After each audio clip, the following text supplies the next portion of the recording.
안녕하세요. 오늘 여러분과 함께 깊이 파고들 주제는 바로 도덕경 55장 함덕장입니다. 함덕지후자 비어적자하니 봉체회사 불석하고 맹수불거하고 확조불박이니라. 함덕제 호저, 비어 적자, 봉채, 회사, 불석, 맹수, 불거, 확조, 불박. 이 구절은 덕을 두텁게 품은 사람을 갓난아기에 비유하고 있네요. 그죠? 맞습니다. 함덕제 호자, 그러니까 두터운 덕을 지닌 사람을 적자, 갓난아기에 비유한 거죠.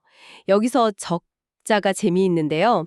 단순히 붉다는 의미 말고도 갓난아이 자체를 뜻하기도 합니다. 아, 그렇군요. 갓난아이. 네. 근데 흥미로운 건 이런 상태, 그러니까 갓난아기 같은 상태에서는 벌, 전갈, 살모사, 뱀 같은 독충, 봉채 회사도 쏘지 않고 네, 쏘지 않는다고요. 네. 그리고 사나운 짐승, 몽소도 덮치지 않으며 네. 맹금류도 낚아채가지 않는다고 말하는 점입니다. 여기서 건은 움켜쥐거나 덤벼든다는 의미고 박은 새가 확 낚아채는 모습이죠. 와, 정말 신기하네요. 아니, 갓난아기가 뭘 어쨌길래 그런 보호를 받는 걸까요? 혹시 주석에 힌트가 있을까요? 첫 번째 주석 읽어보겠습니다. 적자, 무구, 무욕, 불범, 중물. 적자, 무구, 무욕, 불범, 중물.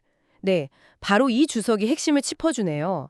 갓난아기는 구하는 바도 없고 하고자 하는 욕심도 없어서 여러 사물들을 해치지 않는다고 풀이합니다. 바로 이 무구, 무욕, 욕심 없음, 그리고 불범, 해치지 않음, 이게 중요한 것 같아요. 아, 그렇다면 내가 먼저 해치지 않으니까 남도 나를 해치지 않는다. 뭐 이런 걸까요? 다음 주석을 한번 읽어보겠습니다. 고독충의 짐을 무범지이냐. 고독충의 짐을 무범지이냐? 네, 맞습니다. 바로 그 점을 이야기하고 있어요. 그러므로 독충 같은 것들도 갓난아기처럼 무해한 사람을 해치는 일이 없다는 거죠. 어떤 상호 관계의 원리랄까 그걸 보여주는 것 같습니다. 이어서 나오는 주석도 그럼 같은 맥락이겠네요. 함덕지 후자 불범 어물. 함덕지 후자 불범 어물. 그렇습니다. 두터운 덕을 품은 사람은 다른 사물을 해치지 않는다 이렇게 명확히 하면서 갓난아기의 무해함을 덕 있는 사람의 특성으로 바로 연결시키고 있죠. 그리고 마지막 주석이 이 구절의 결론인 것 같습니다. 고무 물이 손기저냐. 고무물이 손기저냐? 그러므로 어떤 사물도 그의 온전함을 손상시키지 못한다. 결국에는 그 내면의 덕, 그러니까 욕심 없이 다른 것을 해치지 않는 그 상태가 외부의 위협으로부터 스스로의 온전함을 지키는 가장 강력한 방어막이 된다는 어찌 보면 상당히 역설적인 진리를 이야기하고 있는 겁니다. 이것이 바로 함덕, 덕을 품는 것의 힘이 아닐까 싶네요. 네. 다음 구절은 갓난아기에도 다른 모습을 묘사하는데요. 골약근 유유왔고 뼈는 약하고 힘줄은 부드러운데 쥐는 힘은 단단하다. 이거 좀 흥미로운 대비인데요. 그렇죠. 골략근유는 그야말로 연약한 신체인데 악고, 즉 꽉 찐 손은 아주 단단하다는 겁니다. 겉보기의 부드러움, 유약함 속에 숨겨진 그 강한 생명력, 그리고 어떤 면에서는 굉장한 집중력을 보여주는 대목이라고 할 수 있죠. 이 유약함 속에 숨겨진 강함이라 주석은 이걸 어떻게 설명할까요? 이 유약지고 고 앙능견고. 이 유약지고 고 앙능견고, 네, 이 주석은 부드럽고 약하기 때문에 도리어 쥐는 것이 능히 견고할 수 있다. 이렇게 말합니다.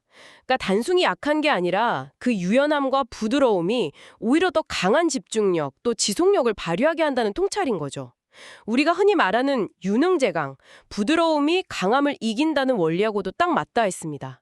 억지로 힘을 준 그런 강함이 아니라 정말 생명력 그 자체에서 나오는 순수한 힘, 그걸 말하는 것 같아요. 세 번째 구절은 또 다른 차원의 순수함을 이야기하는 것 같습니다. 미지 빈모지합 어전작. 암수의 결합. 그러니까 성적인 것을 모르는데도 온전하게 자라난다. 이것도 좀 신기한데요. 네, 미지빈 모지합, 아직 남녀 간의 성적인 알미나 경험이 없다는 뜻이죠. 그럼에도 전작, 즉 온전하게 잘 자란다는 겁니다. 주석에서 작을 자라난다로 풀이하고 있습니다. 와, 자라난다. 관련 주석들이 몇 개 있네요. 첫 번째는 방금 말씀하신 대로군요. 작장야. 작장야, 네, 작은 자라난다는 뜻이다. 이렇게 명확히 하고 있죠. 두 번째 주석입니다. 무무리손 기신, 고능전장. 무리손 귀신, 고능전장. 어떤 것도 그 몸을 손상시키는 일이 없기 때문에 온전하게 잘 자랄 수 있다. 이 주석은 단순히 외부의 물리적인 해악뿐만 아니라 어쩌면 그 성적인 알미나 그로 인한 욕망 같은 내적인 요소들조차도 순수한 성장을 방해할 수 있다. 뭐 이런 더 깊은 의미를 내포한 것 같습니다. 이 세 번째 주석이 특히 중요해 보이는데요. 한번 읽어보겠습니다. 언함덕지 후자, 무물가이 손기덕 유기진. 언함덕지 후자, 무물가이 손기덕 유기진. 맞습니다. 이 주석이 중요해요. 갓난아기의 비유를 다시 함덕지 후자, 즉 덕을 두텁게 품은 사람에게 적용시키고 있거든요. 이는 두터운 덕을 품은 사람은 어떤 것도 그의 덕을 손상시키거나 그의 참된 본성을 변하게 할 수 없음을 말한 것이다. 이렇게 풀이합니다. 여기서 유자는 변하다, 바뀌다 이런 뜻이고요. 그러니까 외부의 어떤 유혹이나 압력에도 흔들리지 않는 그 내면의 굳건함, 그 순수한 본성을 지키는 힘, 이걸 이야기하는 거죠. 그렇군요. 마지막 주석입니다. 유약부쟁이 어라부 최절, 개 약차야. 투지 않기에, 유력, 부쟁, 꺾이거나 부러지지 않는 것, 불최절, 이 모두 이와 같다. 앞에서 나왔던 골약, 근유나 불범, 중몰의 정신을 다시 한번 강조하는 거죠. 다투지 않는 부드러움이야말로 진짜로 꺾이지 않는 강함라는 그 역설. 이것이 바로 덕을 품은 이의 모습이다. 이렇게 말하는 겁니다. 자, 이제 갓난아기의 또 다른 놀라운 특징으로 넘어갑니다. 정지지하며 종일호의 부사느. 하루 종일 울어도 목이 쉬지 않는다. 와, 이거 정말 대단한데요. 그 이유가 정기의 지극함 때문이라고 하네요. 네, 정지지야, 정기의 지극함, 생명의 정수, 그러니까 정기가 극치에 달했기 때문이다 이런 의미입니다. 그 구체적인 현상이 바로 종일호의 부사, 하루 종일 울부짖어도 목소리가 쉬거나 잠기지 않는다는 거죠. 호는 아기의 그 우렁찬 울음소리를 생각하시면 되고 사는 목이 쉬는 걸 뜻합니다. 그 끊임없는 울음이 단순히 떼를 쓰는 게 아니고 넘치는 생명 에너지의 표현이다 이런 거군요. 주석을 통해서 더 깊이 이해해보죠. 무쟁육지심 고종일 출성이 불사야야. 무쟁육지심 고종일 출성이 불사야야. 네, 이 주석을 보면 다투려는 마음이나 욕심, 쟁욕의 심이 없기 때문에 하루 종일 소리를 내어도 목이 쉬지 않는 것이다. 이렇게 되어 있습니다. 갓난아기의 울음이 어떤 특정한 목적을 달성하기 위한 의도적인 행위가 아니라는 거죠. 그냥 순수한 생명력의 자연스러운 발현이기 때문에 지치지 않는다. 이렇게 해석하는 겁니다. 뭐랄까, 욕심이나 다툼 같은 내면의 소모적인 요소가 없으니까 에너지가 고갈되지 않는다는 거죠. 순수함이 곧 에너지 보존의 비결인 셈이네요. 아, 그렇군요. 목이 쉬지 않는 이유가 또 있다고 합니다. 바로 다음 구절이죠. 화지지아니라 지화왈 상요. 이번에는 조화의 지극함 때문이라고 하네요. 그리고 이 조화를 아는 것이 상이라고 하고요. 네, 화진지아, 내적, 외적인 조화가 극치에 달했다는 의미입니다. 앞서 말한 정, 이 생명 에너지 자체의 충만함이라면 이 화는 그 에너지가 내부적으로나 또 외부 세계와의 관계에서 얼마나 균형을 잘 잡고 있는가, 이걸 나타낸다고 볼 수 있어요. 그리고 이 조화를 아는 것, 지화, 이것이야말로 늘 그러함, 즉 변치 않는 우주의 근본 원리인 상을 아는 것이다, 이렇게 말하고 있습니다. 조화가 곧 변치 않는 도리, 즉 상을 아는 길이다. 이런 의미군요. 주석을 통해 상의 의미를 좀 더 명확히 해보겠습니다. 물이 화위상, 고지화 즉 득상야. 물이 화위상, 고지화즉 득상야. 이 주석은 만물은 조화로움을 그 본래의 상태, 즉 상으로 삼는다.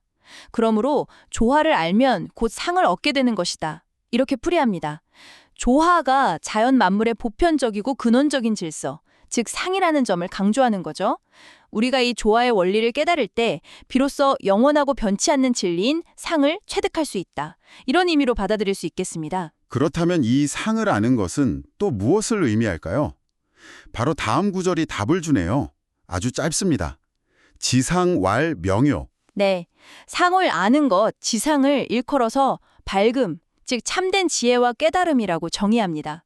그러니까 조화를 알아야 상을 알고 상을 알아야 밝음에 이른다. 이렇게 도가적인 깨달음의 과정이 아주 명료하게 드러나는 부분이죠. 상이라는 개념이 사실 좀 추상적인데 주석이 그 실체에 대해서 좀 흥미로운 설명을 덧붙이는 것 같아요. 불교붐의 불온불량, 차상야 무영 불꺽덕이견. 불교붐의 불온불량, 차상야 무영불 꺽덕이견. 네, 여기서 교자는 희고 밝다는 뜻입니다. 이 주석은 상의 본질을 설명하는데 지극히 밝지도 않고 부교, 지극히 어둡지도 않으며 부매, 따뜻하지도 않고 부온, 차갑지도 않은 것, 불양, 이것이 바로 상이다. 형체가 없어서 볼 수도 없다. 불꺽덕이견, 이렇게 말합니다. 즉 상이라는 건 우리가 보통 생각하는 밝음, 어두움, 따뜻함, 차가움 같은 이분법적인 구별이나 감각적인 경험 이런 걸 초월한 상태라는 거죠. 규정할 수 없는 어떤 근원적인 조화 그 자체를 의미하는 게 아닐까 싶습니다. 그렇기 때문에 형체가 없는 이 상을 아는 것이야말로 진정한 밝음, 명이라고 하는 거군요. 다음 주석이 이걸 확인시켜주네요.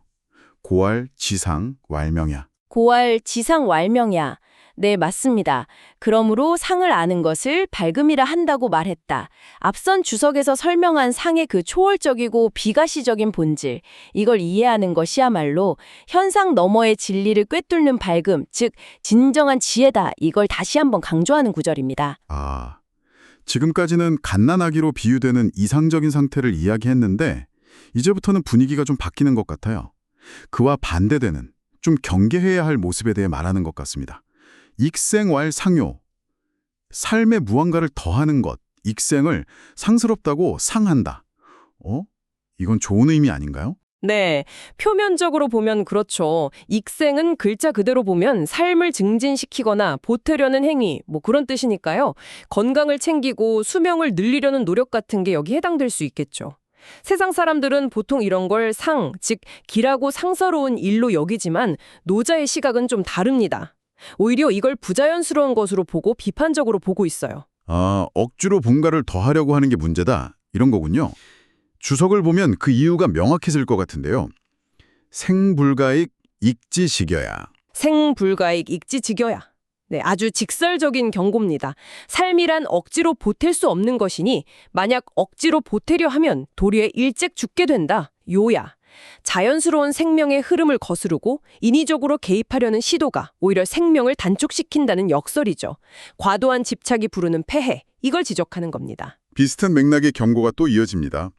심사기왈 강인이 마음으로 기를 부리는 것, 심시기를 강함, 강이라 한다. 이것도 문제가 되는 걸까요? 네, 여기서의 강도 긍정적인 의미로 쓰인 게 아닙니다. 심사기는 마흔이 의지를 가지고 몸의 기운을 억지로 조종하고 부리려는 것을 의미해요. 예를 들면 감정을 억누르거나 이성으로 신체적인 욕구를 과도하게 통제하려는 시도 같은 거 생각해 볼 수 있겠죠.